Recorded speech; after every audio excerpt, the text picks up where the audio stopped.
এখন পর্যন্ত আশাই করছি না যে তাসকিন থাকবে না। আমরা আশা করছি যে তাসকিন সুস্থ হয়ে যাবে, প্রথম ম্যাচ থেকে অ্যাভেলেবেল থাকবে। বর্তমান সময়ে বাংলাদেশের পেস বোলিং লাইন আপ তাসকিনকে ছাড়া পরিপূর্ণতা পায় না। নিয়ন্ত্রিত বোলিংয়ে গতির ঝড় তুলে উইকেট আদায় করে নিতে সিদ্ধহস্ত এই পেসার। তাই জিম্বাবুয়ে সিরিজ শেষে তাসকিনের ইনজুরি নিয়ে শঙ্কার যে কালো মেঘ ঘনীভূত হয়েছিল, তাতে সবার চিন্তার মূল কারণটাই ছিল তাসকিনকে বিশ্বকাপে পাওয়া যাবে কি না তা নিয়ে। তবে তাসকিন বিশ্বকাপের মূল দলে তো আছেন, এবং শুধু তাই নয়, তাসকিন আহমেদকে ভাইস ক্যাপ্টেন করেই 15 সদস্যের বিশ্বকাপ দল ঘোষণা করে বাংলাদেশ ক্রিকেট বোর্ড বিসিবি। মঙ্গলবার স্কোয়াড ঘোষণার সময়ে প্রধান নির্বাচক গাজী আশরাফ হোসেন লিপু নিশ্চিত করেছিলেন তাসকিন যুক্তরাষ্ট্রের বিপক্ষে বিশ্বকাপের আগে 3 ম্যাচের টি-20 সিরিজে খেলবেন না। সে সময় তিনি যুক্তরাষ্ট্রেই থাকবেন এবং সেখানে তার ইনজুরির চিকিৎসা করা হবে। সেই সিরিজ খেলবেন হাসান মাহমুদ। কোনো কারণে যদি তাসকিনকে বিশ্বকাপে না পাওয়া যায়, তাহলে সুযোগ পেয়ে যাবেন হাসান। তবে শঙ্কার সব কালো মেঘকে দূরীভূত করে দিয়ে বাংলাদেশ ক্যাপ্টেন নাজমুল হোসেন শান্ত উড়িয়ে দিয়েছেন সব যদি কিন্তুর হিসাব। শান্ত জানিয়ে দিয়েছেন তাসকিনকে পাওয়া যাবে বিশ্বকাপের প্রথম ম্যাচ থেকেই। রাতেই যুক্তরাষ্ট্রের উদ্দেশ্যে দেশ ছাড়বে বাংলাদেশ দল।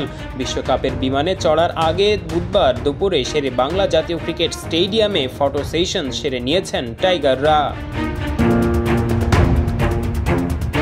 এরপর সংবাদ সম্মেলনে এসে তাসকিনকে নিয়ে সুখবর জানান শান্ত বলেন, তাসকিন সুস্থ হয়ে উঠবে আশা করছি প্রথম ম্যাচ থেকেই।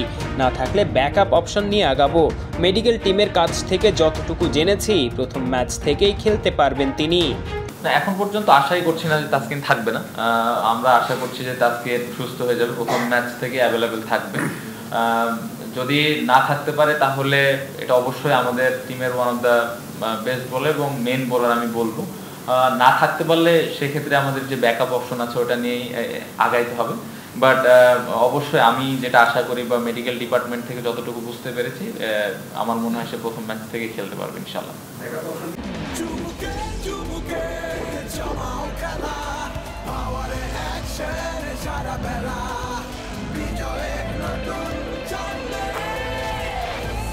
Power চুমুকে অ্যাকশন। বিশ্বকাপে বাংলাদেশের প্রথম ম্যাচ 8 জুন, প্রতিপক্ষ শ্রীলঙ্কা। তার আগেই পাজরের ইনজুরি থেকে তাসকিন সেরে উঠবেন বলে ধারণা করা হচ্ছে। বিশ্বকাপের প্রথম ম্যাচ থেকেই তাই পূর্ণ শক্তির দল পাওয়ার আশা করতেই পারেন বাংলাদেশের ক্রিকেট প্রেমীরা।